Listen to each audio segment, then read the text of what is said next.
Hi, everyone. This is The Real Ones. And tonight we are speaking with Jazz. She has an online blog that is very intriguing. I think you guys should check out.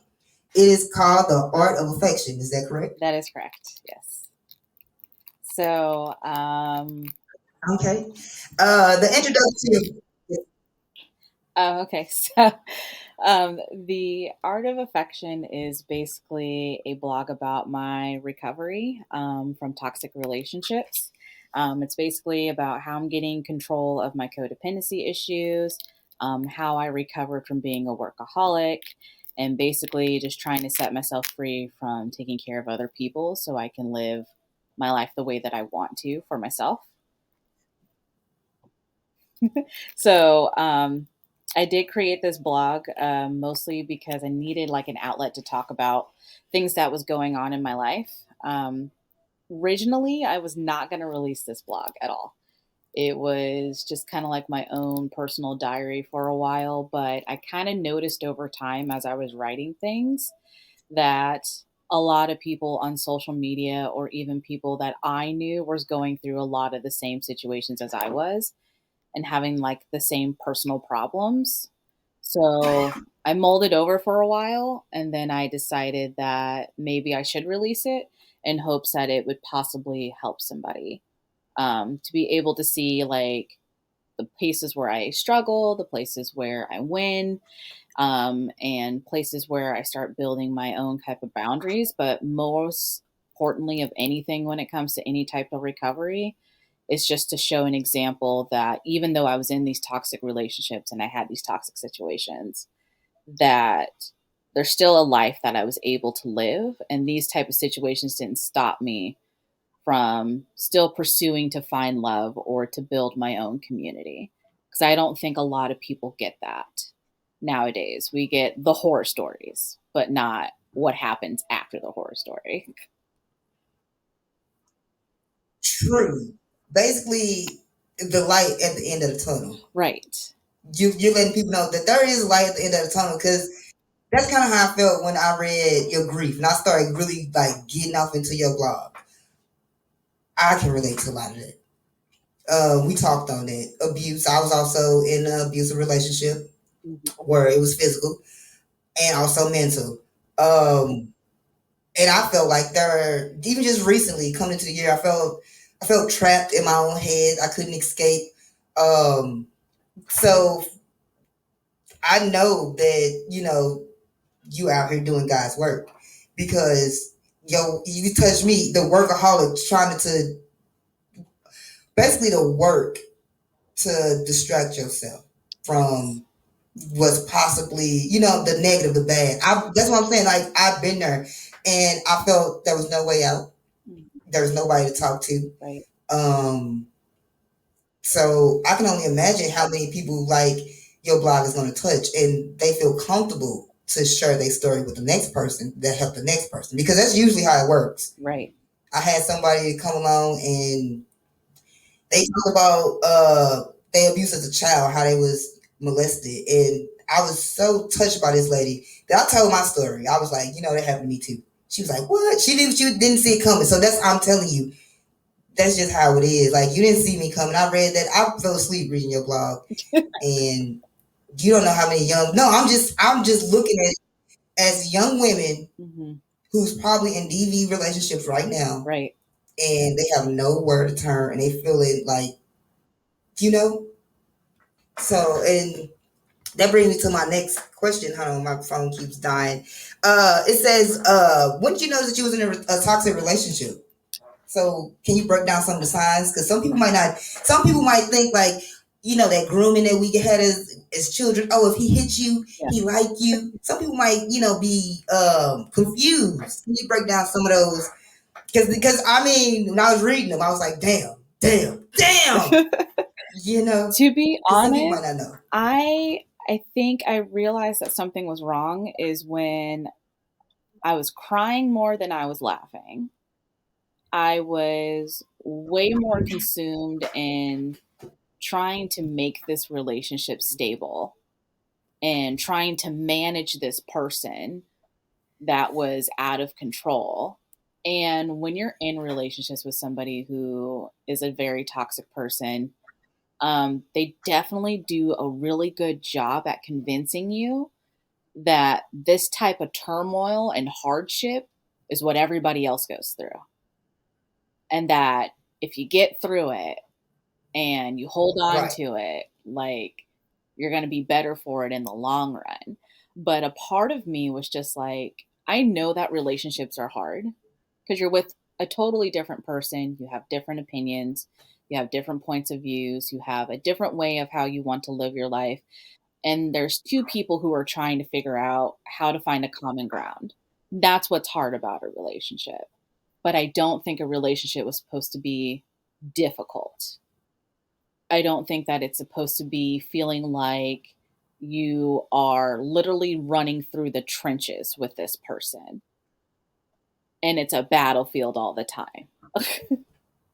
You put So, you putting in you putting in a good 70, 80, and they putting in 20. right. Or you're putting in 95 and they're putting in 5%. So it's just kind of like, I just knew something Oh was yeah, that wrong. too. I just didn't know what it was. So I did a lot of research and Mm. I've even listened to a podcast as well. There's a podcast called It's Not Normal, It's Toxic by Dr. Heidi. And that was something that kind of made me open to other people's stories of when they're Okay. talking about their own toxic relationships that they were in. But what really confirmed it for me is being on TikTok and seeing other people telling me the signs of toxic relationships. And then I'm just like, that's exactly what I'm dealing with. And how do I get out of it? Damn. Yeah. So, Mm. I mean, I don't know what you experienced in your own toxic relationship. Like, when did you know that you were in a toxic relationship?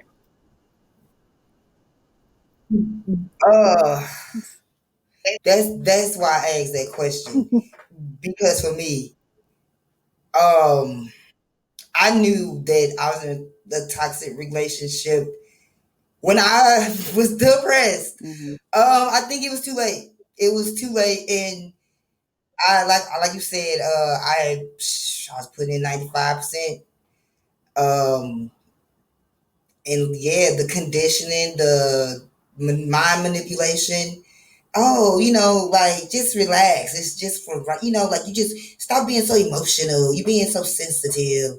Um, so I really just now learned from Yeah. you, honestly, because yeah, I mean, until I felt like I hit a wall and I knew that this is either I die. Like it felt like I was losing myself. Right. It was just certain things that broke the straw that broke the camel's back that really drained me mentally to where coming into this year, I was drained. It was my decision to walk away from this person because I felt like it's either I'm about to stress myself out and die, or I can be happy. I didn't I didn't know anything about toxic traits, toxic warning sign. I didn't know anything about that. I just figured two people trying to get along that, your brain different from my brain, that's hard. You know what I'm saying? So like I said, I was today's years old when I learned about it. And that's why I thought it was important for, like I said, there could be, I'm 39, about to be 40.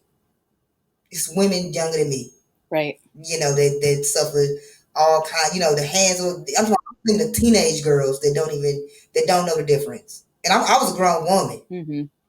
So your question, no, I didn't know there was no one size or nothing like that. I felt, it's hard to describe, but I felt me not being me. Right. And yeah, that was it. Yeah. I decided to turn a new leaf, and it was hard because um, I know I went through grief, Hmm. depression, and then the final step was accepting that shit. I mean, accepting and moving on. Like, I can't change how people treat me. That's just what it is. But I can change my actions. So that's that's the takeaway that I learned from my last situation, not to go through that shit again. Because that's Right. horrible. And I wouldn't want any man, woman, or child to live through that type of mental abuse. Absolutely.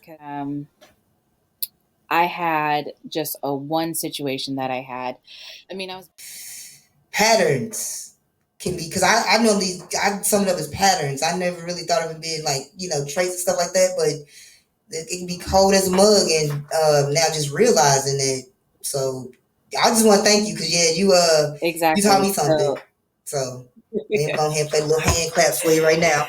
I mean, so yeah, there are patterns in order for someone to identify a toxic relationship Nah, I'm because serious. without the patterns, you can't necessarily. There you go. Your flowers, thank you. And the more Right. thank And you is there's going to be coming to definitely you. a pattern that has to form in a toxic relationship in order for it to be considered one because there has to be a cycle that starts, what starts the argument, what happens when they do something harmful, and then it comes into the damage control after that.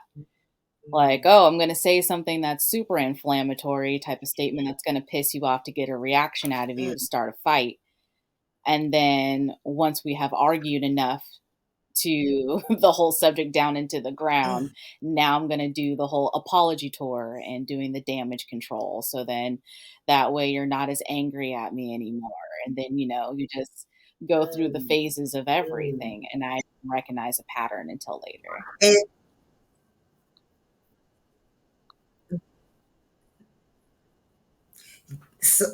and that answered the next question. I guess we can go deep to it. What makes people stay in toxic? So with me, that's what I'm saying. It Right. was like the manipulation. Like, so what do you think makes people stay in I abusive and think a toxic lot of people don't relationships? realize that they can leave those situations. I think for me, I didn't know that I could leave that situation. I think another one is that a lot of people feel like they deserve that type of treatment and that this is about as good as they're going to get. Because I think having low self worth, low self esteem, and not having trust in yourself, when you have this person that treats you semi okay, and you only have these situations every so often or whatever that may be, it just makes it easier to excuse that stuff. And when you are in the gutter with everything about yourself, it's so easy to say, okay, I deserve this type of treatment. I'm not going to find anyone better than this. Or sometimes people are just completely ignorant of it because if you grow up in a household where abuse has happened, it's very hard for you to decipher between is this a healthy relationship or is this a toxic relationship? Is this a good situation for me or is this a bad situation? Because you don't know what's normal when you grow up in those type of spaces. So then you accept it. That's deep. 'Cause that's true. That's true. Exactly. That's true. That is true. Damn. Because that when you said that, I was like, damn. And at the time, I didn't know what was the difference between a healthy relationship and a toxic one. I'm thinking, I don't know. I'm just, what you got to go through with somebody, Yeah. something like that. That's saying, But it's not but it's not one of those things where it has to be a struggle love either because I think struggle love is just as much of a toxic relationship than anything else as well. Because how you got to think about the levels of struggle when it comes to a struggle love. And so everyone tries to make it seem like that struggle is worth it, that struggle through all of those turmoils and everything is worth it, but it is not supposed to be that damn hard, like at all. But for me, I wanted to fix it so bad. I wanted to fix it. I wanted to be like, I could fix this. I can clean this up. I can get it done. It's going to be fine if I can just fix it. But the problem is me being in denial and realizing that this person was not the person that I needed them to be. And I thought that I could turn them into the person I needed them to be. But anyways, with that whole thing, it was just a lot. It was a lot, but it Ooh, was my yeah. rock bottom, and that's when I started to do what I needed to do in order to recover from that. I mean, going no contact was the first thing, and working with the therapist that was his, which really fucking helped me a lot. Actually, I worked with him for like 6, 7 months before I transitioned to somewhere else. I That's what I had was two gonna say. therapists at one That time. therapist I looked had good. him that was doing the EMDR Shoot. therapy, and then I had another therapist for talk therapy. So it was just, I was just hitting the ground running as fast as I possibly Mm, could when I got done and I got back home.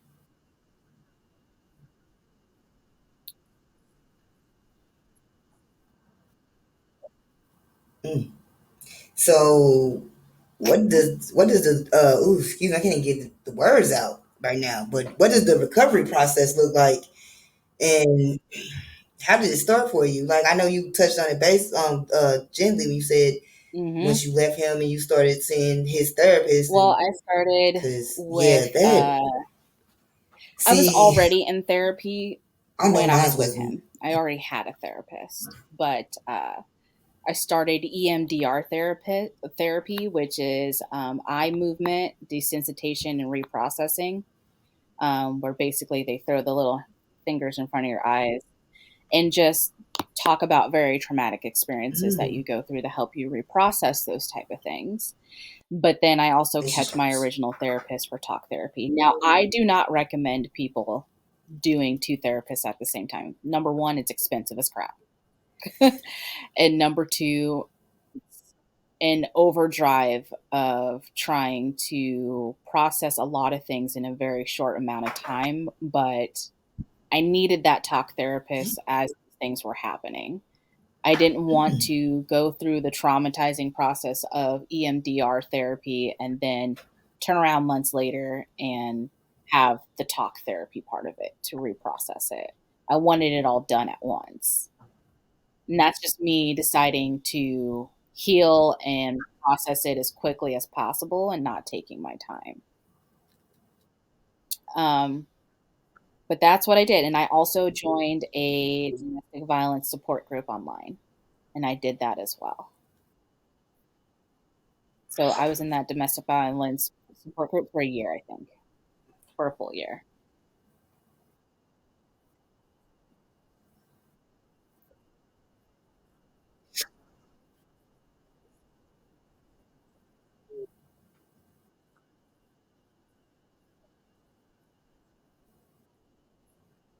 Hmm. that's deep. 'Cause that's true. That's true. That's true. That is true. Damn, because that when you said that, I was like, damn. And at the time, I didn't know what was the difference between a healthy Right. relationship and a toxic one. I'm thinking, I don't know, I'm just, what you got to go through with somebody, something like that. That's saying, but Okay, so I did compile a list, a pretty lengthy list of signs of a toxic relationship. Okay, first one is you don't feel safe emotionally and also physically. Um, there's a lot of things that can make a person feel emotionally unsafe. The physical one is pretty obvious. Someone placing their hands on you is an issue. Um, the other one is that the communication is bad. They're manipulating your words. They are using inflammatory language to bait you into arguments and can't have a conversation without them constantly playing the victim. And they also don't give you all the details on purpose. So I would say, like, if you're planning a date, for an example, and they would purposely tell you the wrong yeah, if you time don't just so mind, can that you they go had back? Because something to I yell cut at you you off. I talked about. too So much. they just You set you up were just about to constantly. go into your story. Um, the next one is that they judge you for everything you do. So it doesn't matter what you You say, said you what you do, how were you married dress, to this who your individual. friends are, what your job is. Like they always. comment to say something about that. No, I said you were going to your story. You said you were almost married to this individual. Never going to be good enough. You always need to fix it. You need to be making more money. You need to look prettier. You need to be skinnier. You need to be this. You need to be that all the time. Another one is intense jealousy is a common Mhm. attitude towards you. So if they're not judging you on everything that you're doing, the other side is that they're jealous of everything you have and anything that you're doing. So if someone's just looking at you wrong, it's a fight. Who are you talking to on your phone? Who's that person at your job? Why are you doing this for yourself? Like you're never going to make anything out of yourself, etc. Um another one,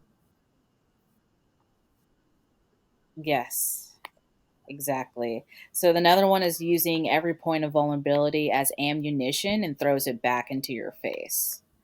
So one thing about being in toxic relationships is that you do have a lot of deep conversations with this person and you tell them things about your life and other traumatic situations you may have had because it comes up in those conversations because you talk for hours or even days with this person and they just kind of collect that information and then next thing you know they could be saying something to you passive aggressively, nonchalant in passing, or if you're having an argument they're just going to take it.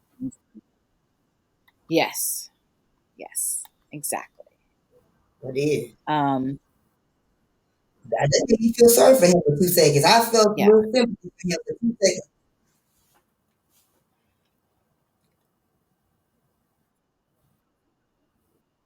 exactly.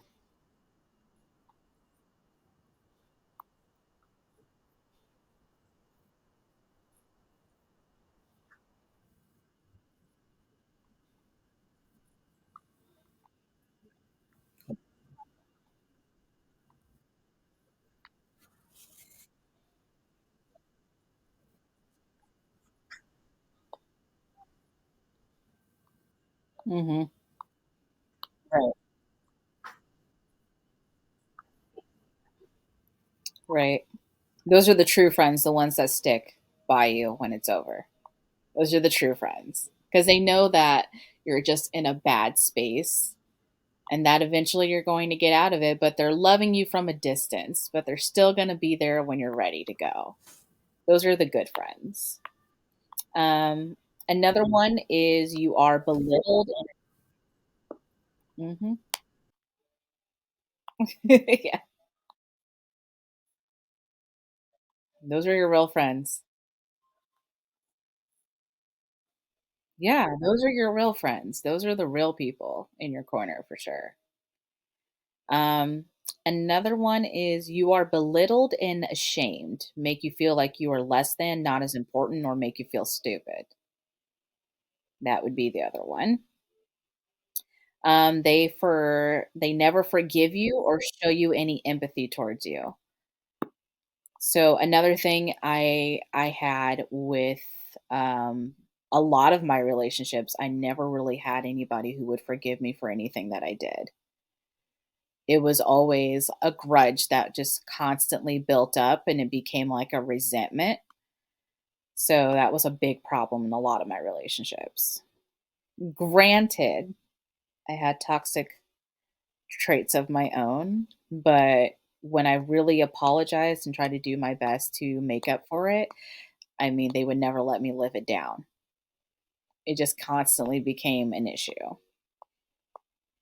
Um, they control and manipulate you.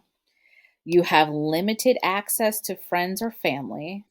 So they clock a lot of your time. That's how they isolate you, limiting your access to friends and family. Here's one that I added that was not on the list. Um, they cause issues with your job and you get fired a lot because of them.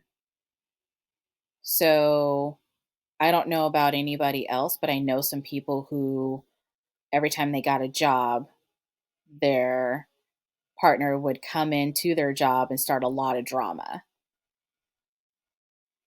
falling constantly, being out in the parking lot having issues. Yes, and eventually you would either quit the job because you didn't wanna deal with the drama at work with your partner just showing up randomly, or you would get fired because your partner is, "No, not with me." I quit my job because of the stress from him. When you're up late at night till 2, 3 o'clock in the morning arguing with the person, like, you don't have energy to keep going.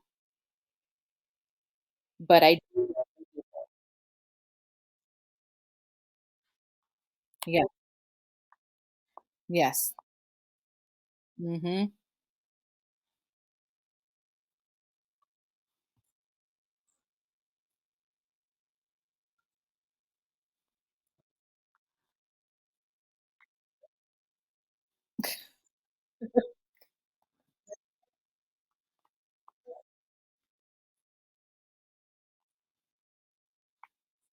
Right,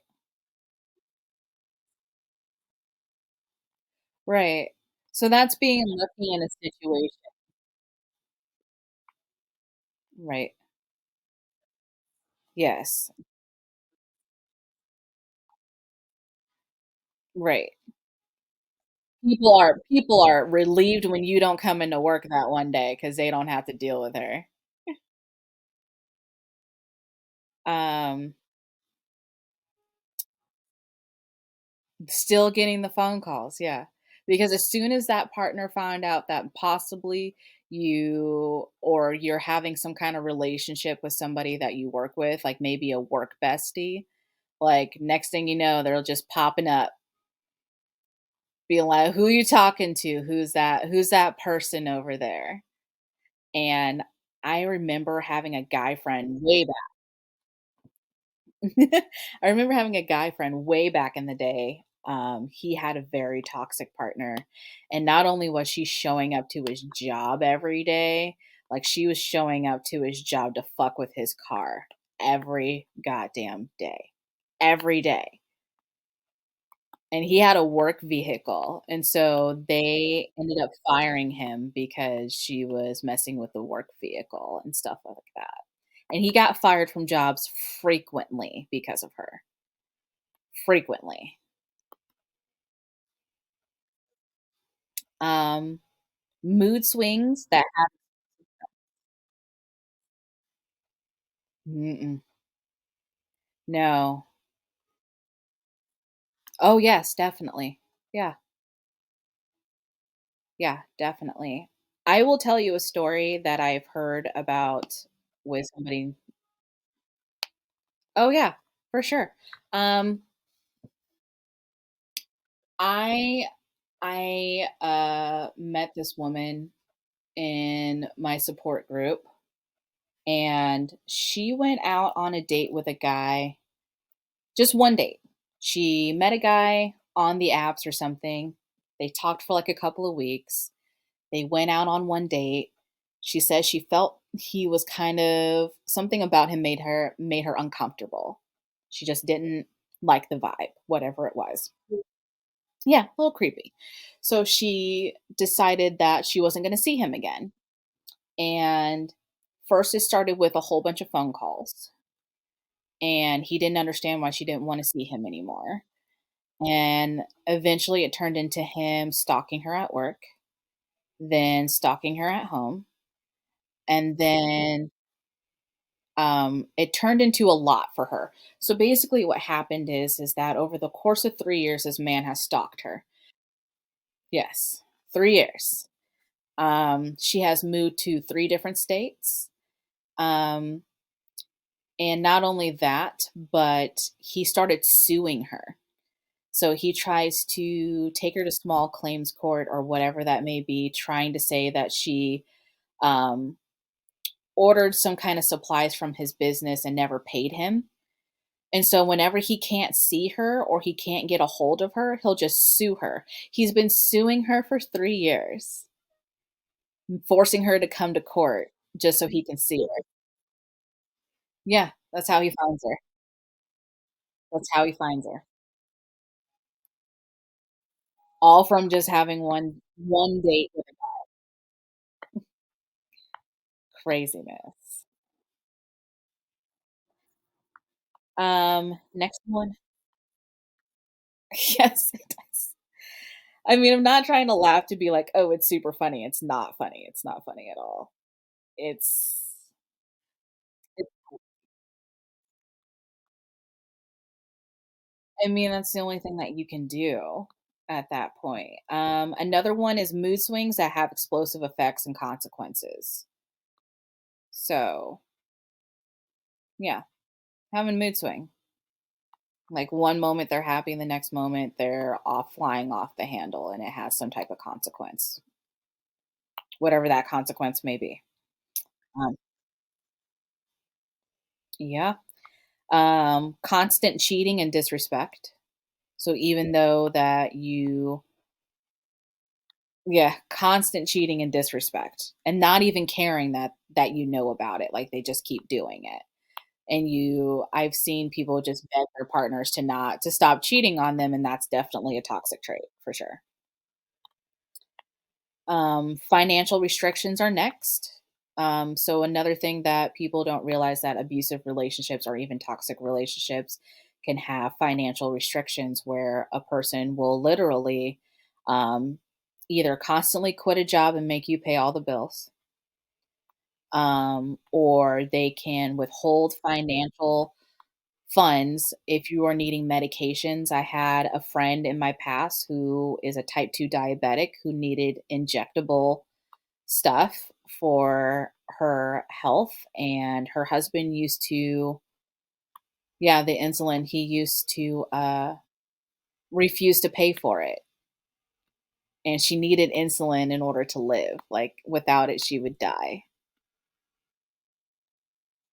Like, she needed that, but he sometimes when he was really angry with her, he would withhold being able to pay for her insulin. Um, Being extremely insecure in their masculinity or their femininity. And then lastly, having an unhealthy sense of competition within the relationship. You ever been with somebody who's tried to compete with you?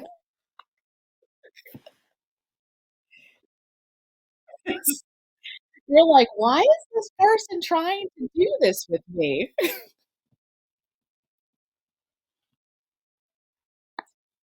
Yes, yes. An unhealthy sense of competition, I would have to say, is easily in the top 10 because I think it's very strange to when you're with somebody and then you find out that they're competing with you on a level that you don't even realize about. Yes, yes.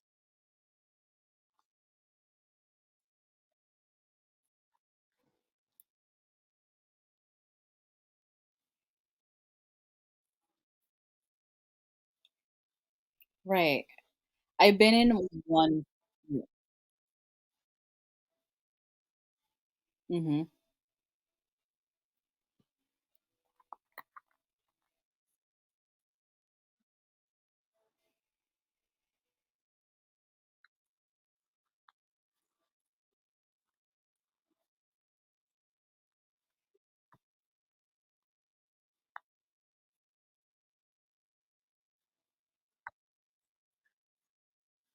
Right.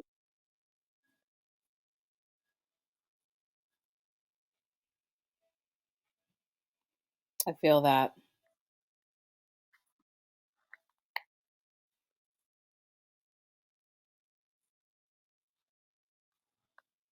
Yes. Just afraid to leave the space that you're in. Definitely.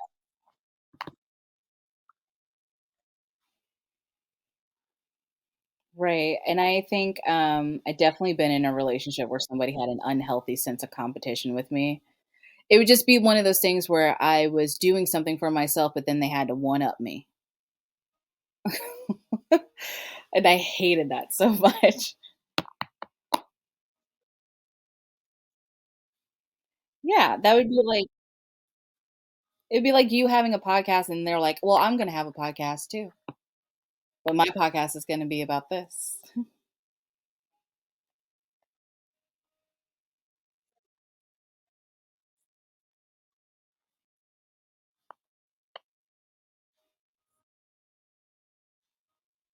Right.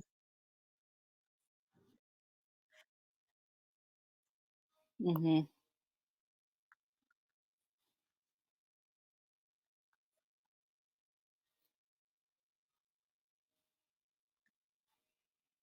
Exactly.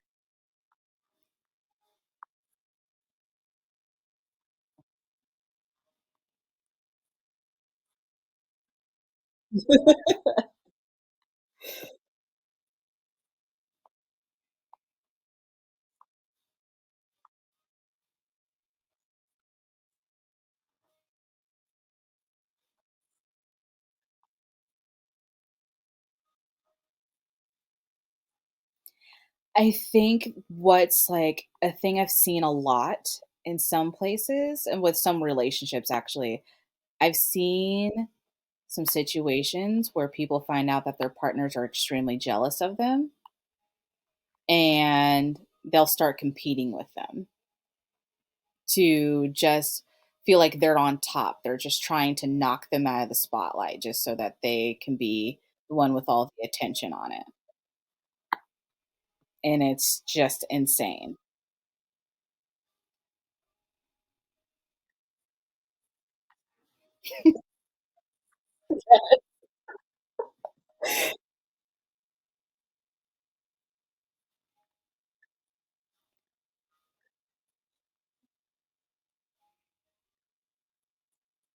Yes, that's exactly what it is. That's exactly what it is. Yes.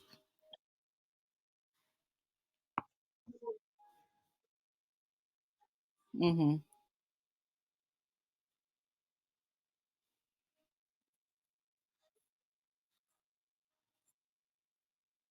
Mhm.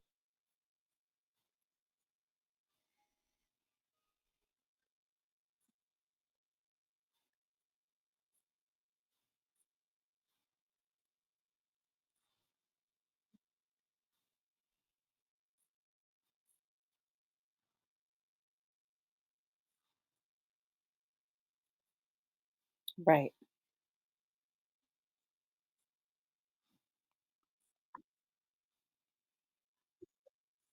Mhm.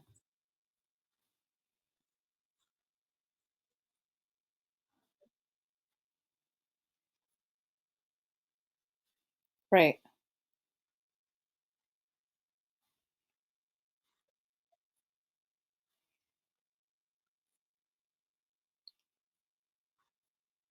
Mhm.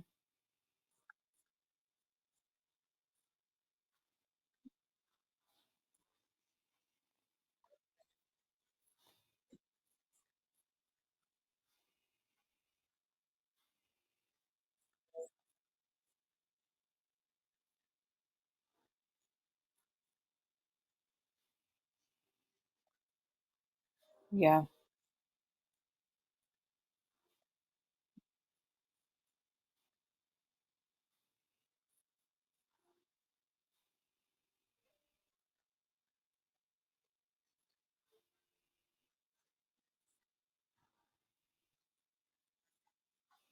Right.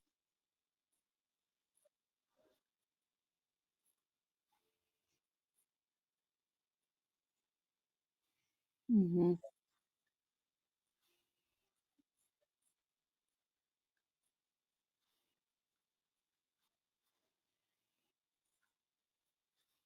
Mhm.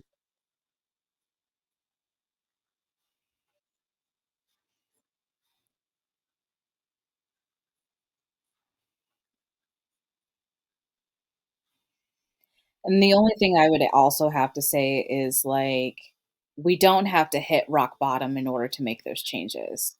Because when you're dealing with something like a domestic violence situation, rock bottom could be a place that you can't come back from. You may not come out of rock bottom alive, and we don't wanna hit rock bottom. So, I mean, more than anything, I would say if somebody in that type of situation. Do not hit rock bottom because you may not live out through that at all. A lot of women don't.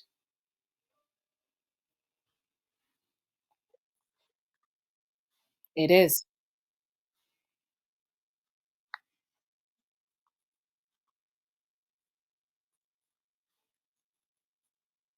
Mhm.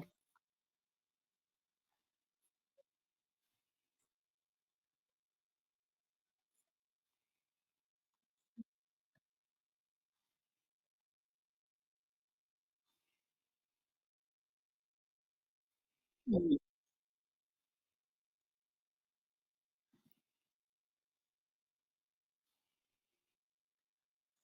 Right,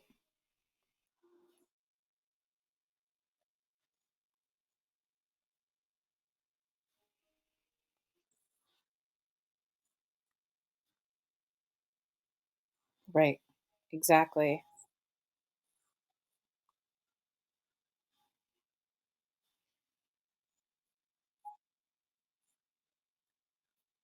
Right.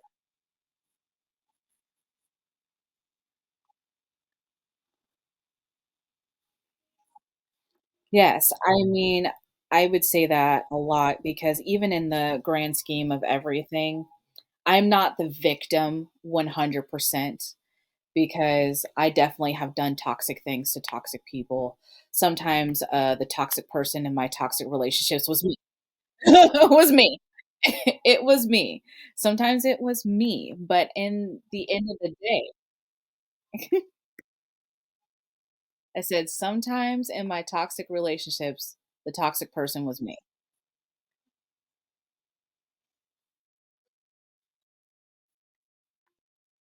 I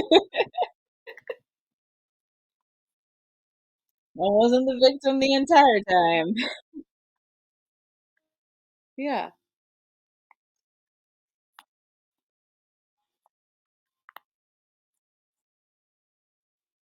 right. Definitely not a victim. So I'm gonna go through the different types of toxic relationships, and I'm just gonna go through them real quick. So okay. So we have the Tom and Jerry relationship. So we all know the cartoon Tom and Jerry. So that is the avoidant and insecure relationship. So a person that's super avoidant who is dating somebody who is super insecure. Basically, the insecure person chases the avoidant person all the time because either they're avoiding intimacy, they're avoiding any type of connection with the insecure person. And due to the fact that the avoidant person pulls apart, the insecure person's like, oh my God, something is wrong. I must go after the avoidant person. So that is the Tom and Jerry type of relationship. How it can be toxic is that the chasing eventually can explode. It can explode with that, and it can become a very toxic situation. I'm going to guess with your reaction you have been in those situations. I'm gonna say that's a yes.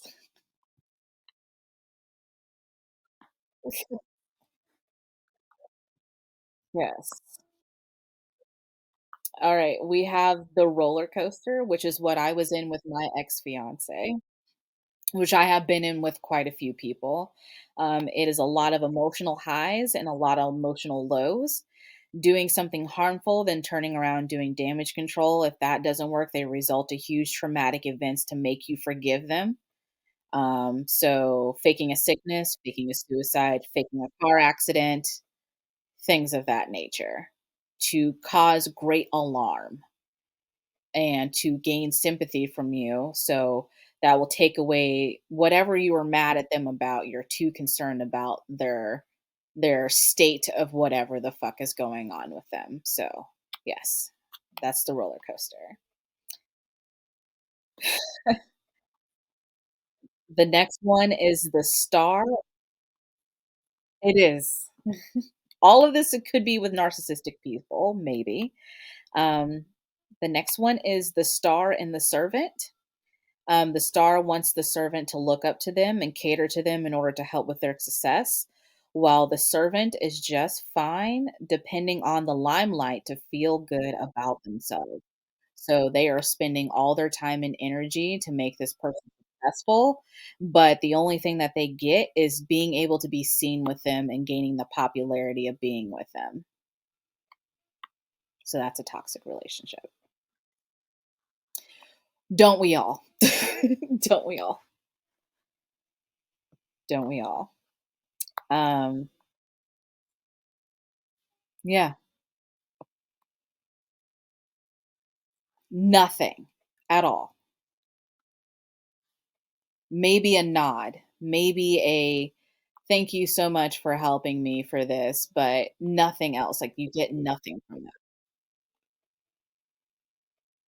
that. The next one is the victim and the perpetrator.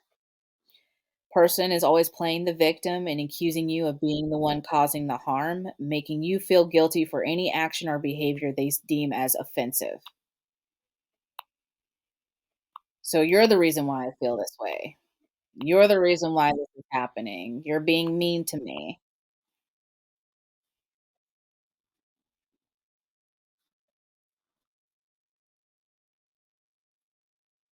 Yes, the perpetrator.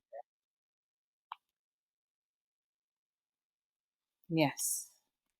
Next one is Mr. Trigger. They become aggressive or abusive to justify their actions because they were triggered, and the other person, which is you, shouldn't trigger them so much. So apparently, you should know what all their triggers are, even though they don't tell you. And then when you do anything that triggers them, they will automatically make it your fault. Well, I wouldn't have to act this way towards you if you wouldn't trigger me, if you would just understand that you're triggering me.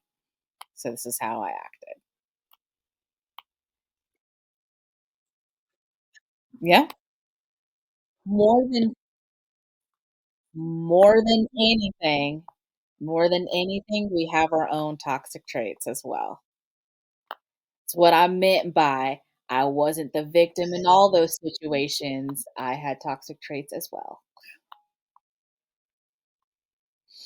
Um,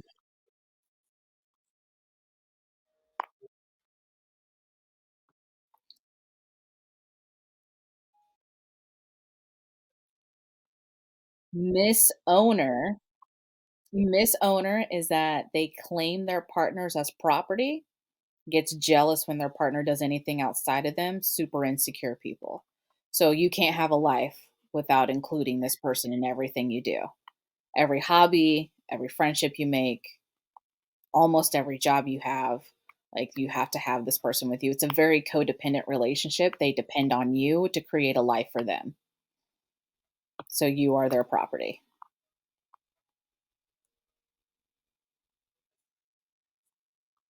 Yes. Yes. Exactly. It's a very codependent relationship, which is very toxic.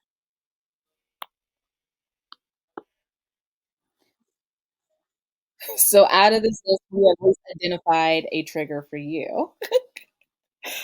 We identified a toxic trait that you have out of all this whole thing.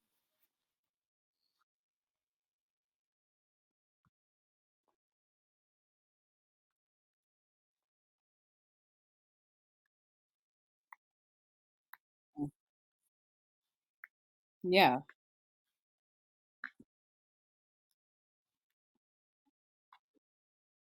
Now you know of an area where you need to work on yourself.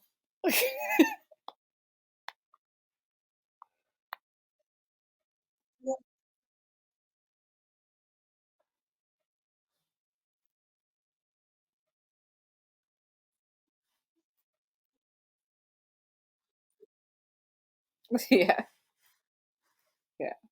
I made a post on my blog about it won't be released until later, but I did make a post about toxic behaviors that I thought was normal, and these were toxic behaviors that I had. I mean, I talked shit on my friends and my family, and my lovers. I didn't apologize to people when I did really mean things to them because what was that? Okay. Okay, so yeah.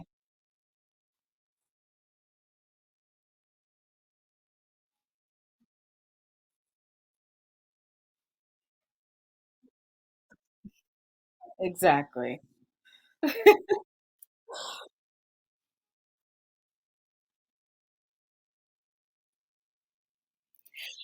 I mean, I thought listen, I had an issue with just airing out other people's dirty laundry, and on top of that, just saying really mean shit about the people that I dated because I was in toxic relationships, so they had every right for me to disrespect them in every way. That's what I thought, okay?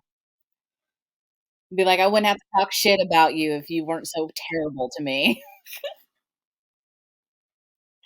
So, um, but I learned something about that. Even with my ex-fiance, even though our relationship was fucking terrible, right? Like, it was bad. Um, when we announced getting engaged, it was not met with very positive reaction. Of course not. I've been talking terrible shit about him the entire time, and he was confused as to why people had an issue with us getting married and that wasn't received very positively. And I had to admit that I was not saying very positive things about him and about our relationship, and it pissed him off. Actually, it hurt his feelings. He actually cried. He cried when he found out about that, and I felt absolutely terrible. But I've also Huh? What did you say?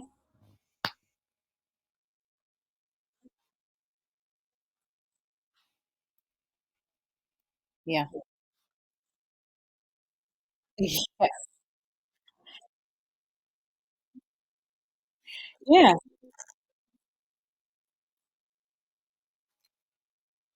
right, right. But no, no, no. I was saying horrible things about the people that I was dating and my friends.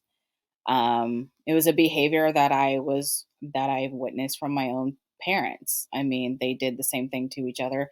Not so much my dad, more my mom, but that's just what they did. Like I thought it was normal to complain about the relationship that you were in with people that you dated because that's all my parents ever did when they were married. They just complained to other people about how terrible the relationship was, how much they hated being parents, and how much we were such a pain in the ass and everything else of that nature. So I didn't realize that doing that was not a healthy thing to do. The cycle did continue, and more importantly, it put me in a lot of positions of where my friends were really mad at me and started a lot of fucking fights. Started a lot of fights. So that was a toxic behavior I had to get under control. Yeah, had to get that under control. Another one was not apologizing. I didn't apologize to people. I'd actually, to be honest with you, the real reason why I didn't apologize to people, I didn't know how to apologize to people. I didn't know that there was a proper way to apologize to people. And I also didn't feel sorry, so I didn't think I needed to apologize.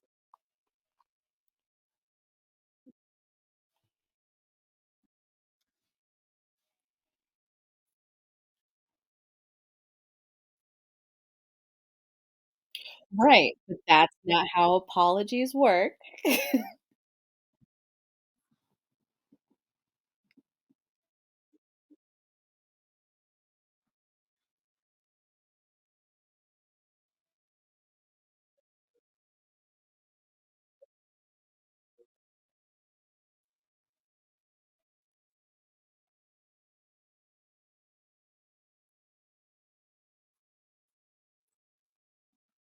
Mhm.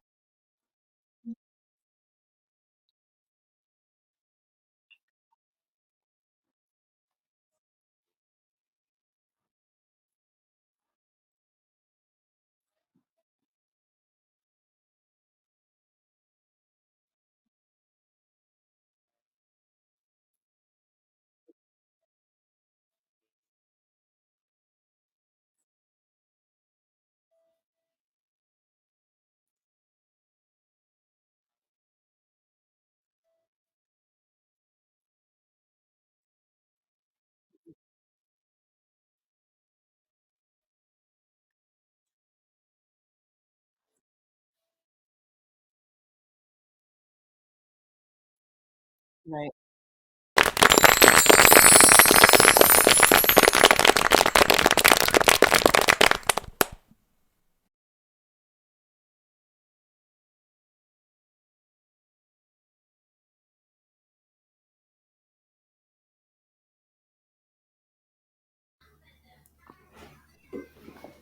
It's Okay. recorded, by the way. All right. Cool. I see it. Yeah. I see it. Close the door, sir. Sir, can you close my door? My stage hand is rude. All Stage right. hand! So,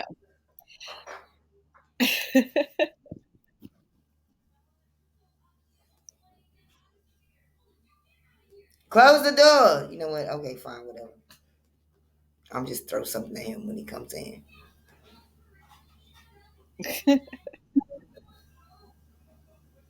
okay. So I'm going to ask you some questions.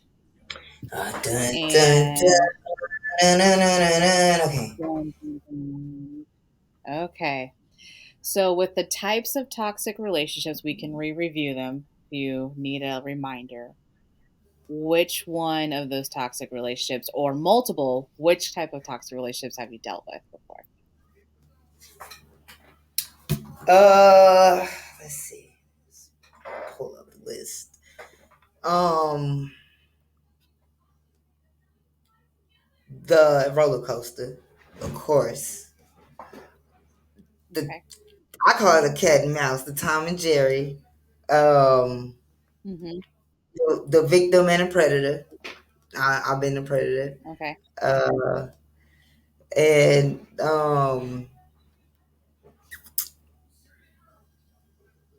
yeah, I think that's about it. Like, well, I feel like Mm-hmm. where I would put myself, not anybody else.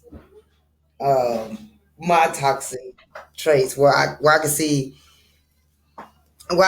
where the dynamics would come in and where I would fall into play. I don't know about anybody else, but Okay. like I would definitely play a major role in the Tom and Jerry, the roller coaster, the victim and the predator. Okay. So, in the victim and the perpetrator for that entire situation, so if you're the perpetrator, like tell me about, just give me an example of what that is. Like, what was the situation exactly? Uh, I don't know. Sometimes I start shit to shake something up, but then like it'll just go overboard. Um, Mm-hmm. for example, like I don't know, like I I I know this is what I would do, and something I'm working on. I don't do as much, but I don't know, like okay, just dealing with the person. She cheated on me, so I'm not gonna say I'm like this with everybody, but Mm-hmm. this is how I was with that person. So I feel like I was conditioned. So whenever I would like reach out and like, and I know this was like I learned that was a form of her control. Was Mm-hmm.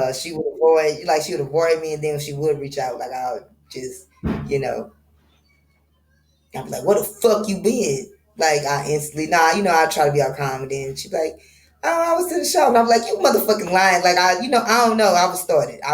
It would go somewhere like that. It would go 0 to 100, and like yeah, Okay. or or like I started, or like I even like I started arguing, but Okay. that was that person.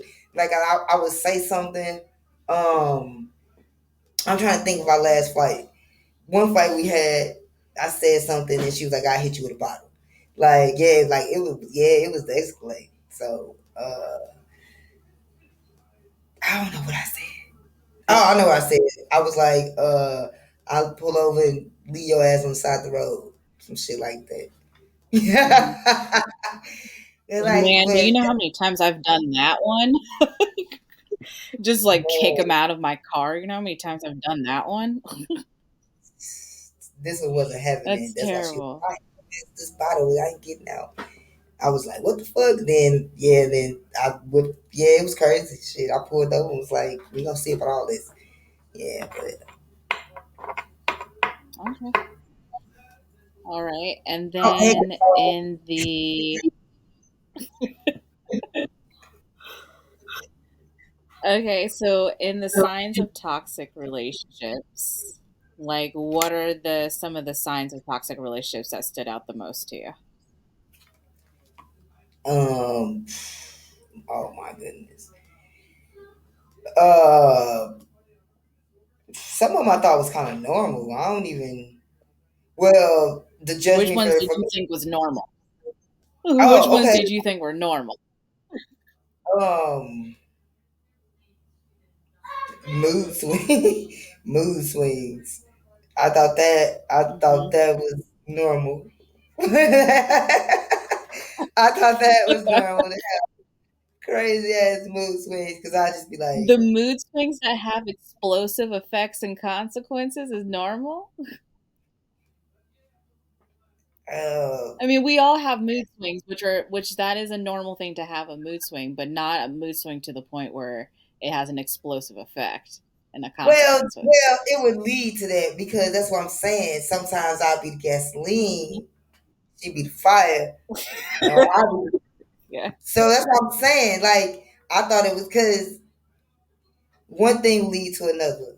I thought because that's how the trick contribute to the drugs. I thought we tripping, we drinking, you high on that, I'm Hmm. doing this, smoking weed. So um the little jealousy. I thought like Yeah. I thought the jealousy, like, oh, like who you talking to? Like that I thought that was kinda normal until I would start to see like not only was that person jealous, it was competition type of jealousy. I didn't realize that shit was normal. But the other part of the jealousy I Hmm. thought in the beginning I thought was normal. So Okay. but yeah, definitely that I thought mood swings was normal like a mug. I was like, everybody be having mood swings. And sometimes it depends on the person. Like you just catch somebody at a really bad moment, then they might explode. And depending on what you say, it's not Right. what we say And sometimes, it's I would say right, I would say with the mood swings, like there's just a level to it. Like everyone has mood swings, but there's a level to it. Like I how have yeah. mood swings, but there's a level to it. Like I'm at like a 1 or a 2. I may even like on a really bad day get at like a 3. But like if you're getting at a 5 and it's a 5 every time, like you could be in a bad mood and then it just escalates to a point where you Yeah, can't because stop for yourself. exa- for example, like sometimes the person be in a bad mood and my that's what I'm saying. Like we like I don't know where our chemistry went because like anytime she was being a bad mood, I like do some dumb stuff, like and she laugh. But so I thought that was kind of like nah, I don't like your sense of humor, your sarcasm don't fit the mode right now. And I'd be like, who think you talking to? Like that type of time. Yeah. Okay. Okay. My type of trait. Like you ain't finna All be right. yelling at me. Right. Okay. So, and other things that I've talked about, like the codependency patterns, which category do you think you identified with the most? There was 5 of them.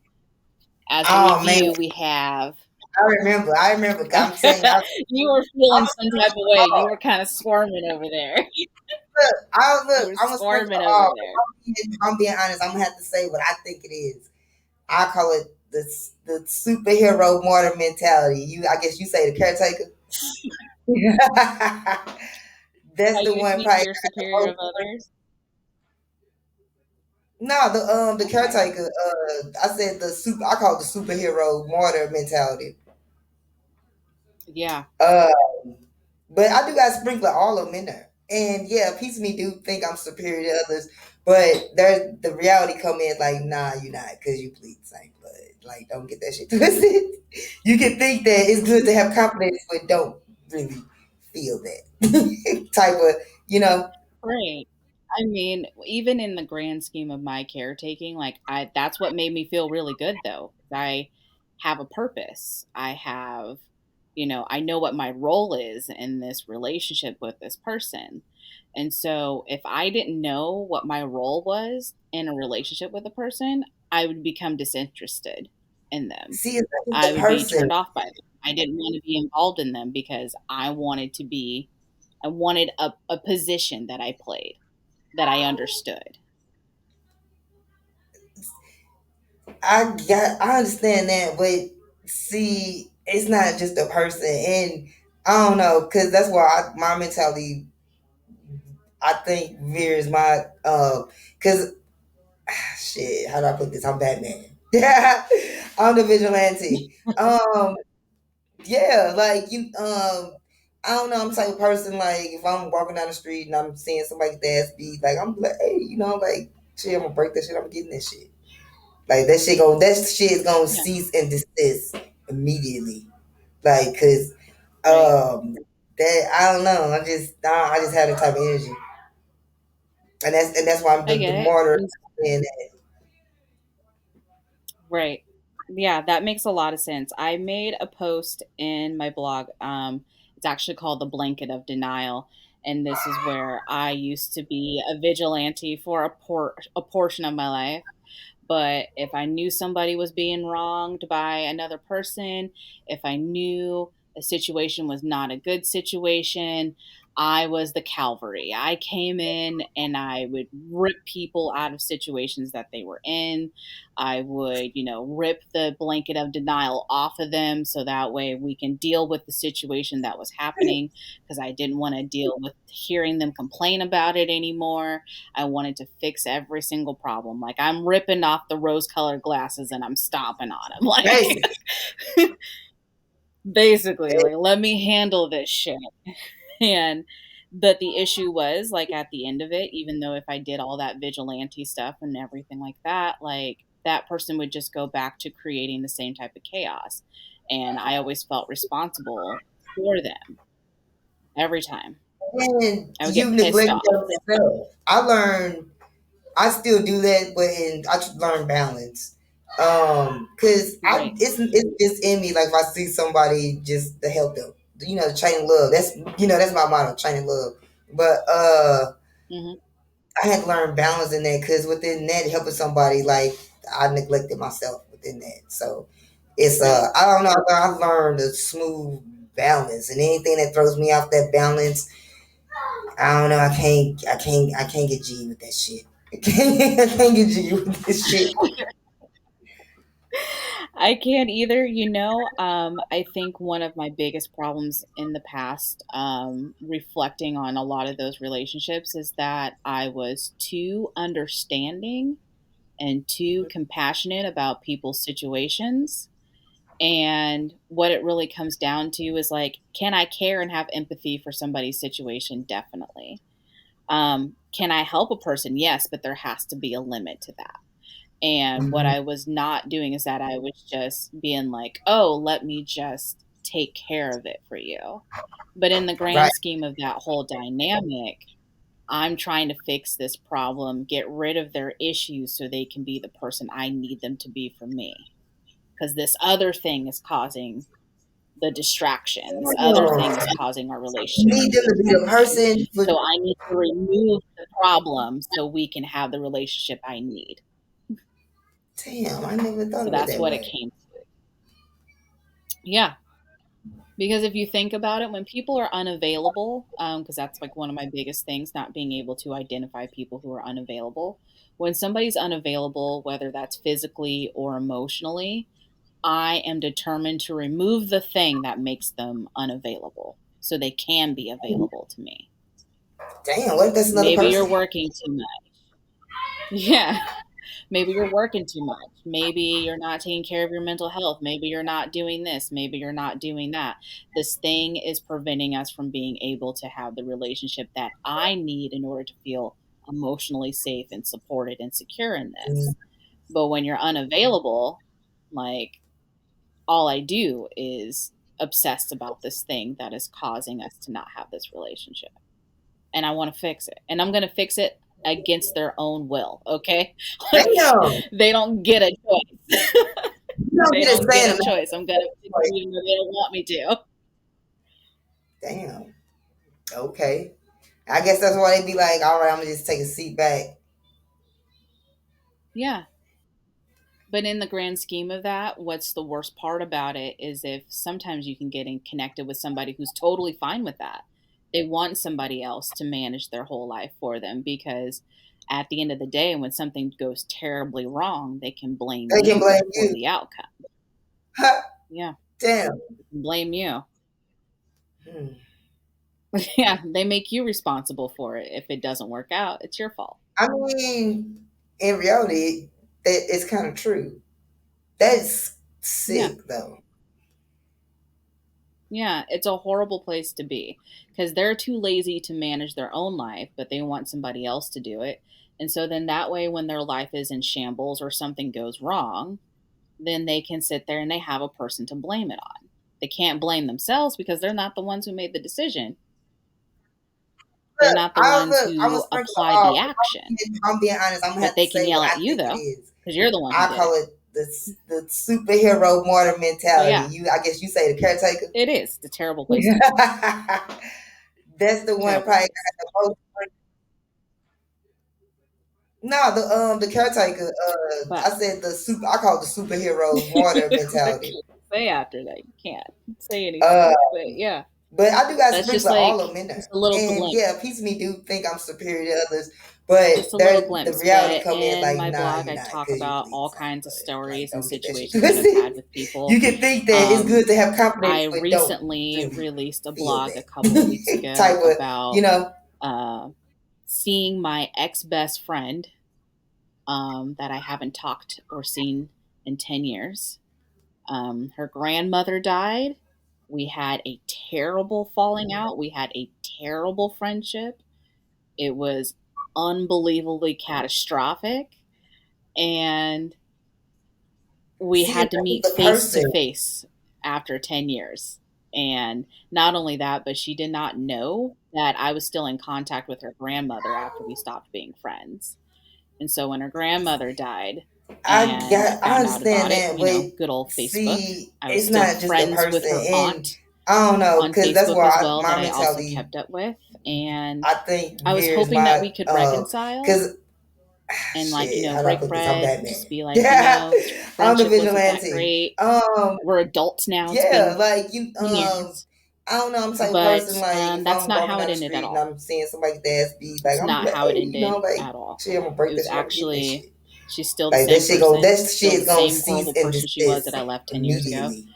Like, And cause she actually held a grudge against me. She's that still I don't mad at know. me. 10 I just years had a later, type of still energy, mad at me. and that's why I'm the But, martyr. you And know, sometimes and with making amends with people from my past doesn't mean that it's always going to be a happy ending. Sometimes it's not. Sometimes I get a moment to tell them off because I never had a chance to. But yeah, I mean, that's all described in the blog, and people can read about that so that they can see how that whole entire situation went down because it was, she was the last person on my, hmm,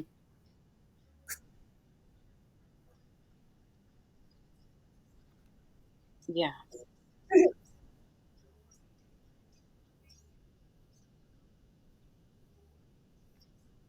it is. When you work on yourself and basically, when they talk about going through amends and recovery, honestly, I don't think you really have to reach out to anyone because I think like a bat signal goes up into the air, like, oh, this person's working on themselves. And before you know it, you'll just constantly start running into ghosts from your past. And then it's like, what are you going to say and to this you person you neglect haven't seen in yourself. years? I learned. What are you I going to still say? do that, but I should learn balance. How are you going Cause to it's just in me. Like if I see somebody, just to help them, the chain of love. That's my motto, chain of love. But I had to learn balance in that, because within that, helping somebody, like I neglected myself within that. So it's I don't know. I've learned try a to get back smooth together with balance, and you? anything that throws me off that balance, Try to see what's I don't know. up, trying to get back with I you. can't get G with that shit. I can't get G with this shit.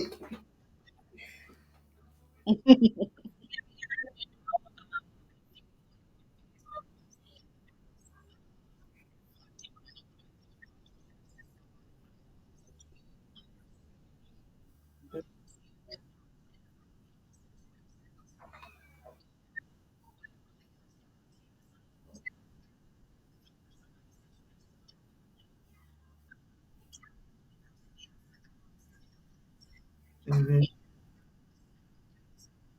Mhm. Right.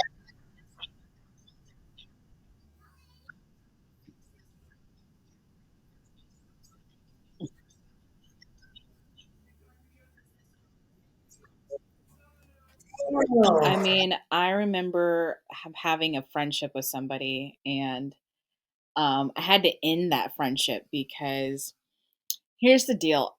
It was so hard to be friends with this person because she had kids. She had a lot of kids, actually.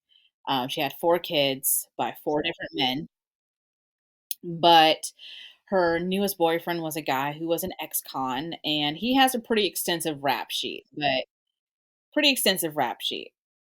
And every time that he got a job, he ended up losing the job because they will do a background check and they'll see how terrible his rap sheet was, and they would let him go.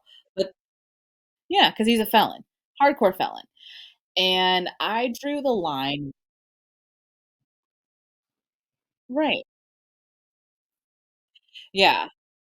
Not only being a felon, but on his rap sheet, it literally says combative, uh, dangerous with a was it he had a dangerous with a weapon, willing to fight police officers, things like that on his record, stuff of that nature. But I drew the line with her at this one point. She got a new apartment, moved in. She moved him in with her. He had his brother move in with them as well. So she was working a job to supply for her kids, him, and his brother in this house. But she had no money to feed her children, do the laundry, things of that nature, because as soon as she was making the money, he was spending it because somehow she thought putting him on a bank account was a good idea. Shared bank account together. But, anyways, she was talking about getting all this child support money from one of her baby daddies, and she was like, I'm going to get a breast augmentation. She's going to get breast implants, get a tit job. And I said, you don't have money to feed your kids. You don't have a washer and dryer that's working. And I was like, "And you're behind on all kinds of bills, and you thought getting a new rack is what should be happening." But she constantly had different priorities, and then here I was helping her buy food for her kids. She was putting her kids' safety and, their well-being above like, below this man, because this man was way more important than her kids' well-being as a whole. He stole something, of course.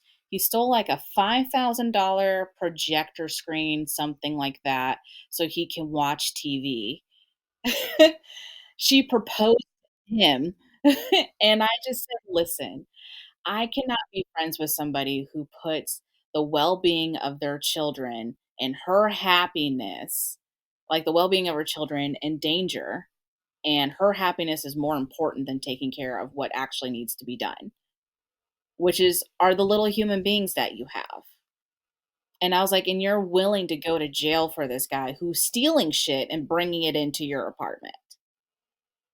And I had to cut it off. I had to cut it off. I couldn't do it. And I hated it because I loved her kids, but at the same time, it was not a friendship. It wasn't a healthy friendship at all. I can't watch it, and actually, he ended up going to jail for the rest of the time. So, I mean, he was a three striker anyways, so that was the last strike for him, so he's still behind bars to this day, I believe. So I don't think he's ever gonna get out again. He's been in jail since he was 18. He spent 10 years before then, and then spent another 3 years again. So he's never really spent too much time outside at all. No, he can't. I mean, you can't. When you get to that level in the prison system, society makes sure that you will never live it down, regardless of how much you may be rehabilitated or anything. They don't care. So it was easier to steal and do criminal stuff because you can't keep a stable job. But I mean, that's one of those situations.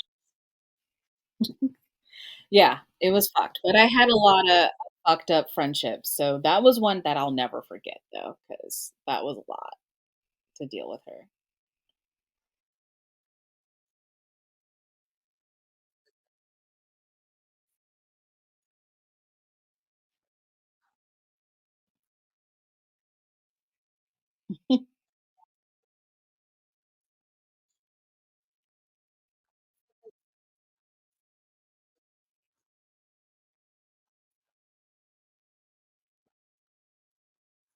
Hmm. Yeah. Yep.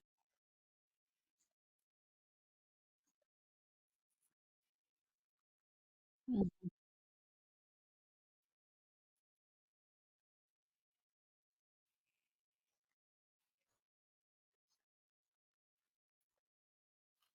Yeah. But anyways, so I think we can stop recording at this point. We got like 30 minutes. Yeah. I think we got enough material. We got like 45 minutes today. Let's cut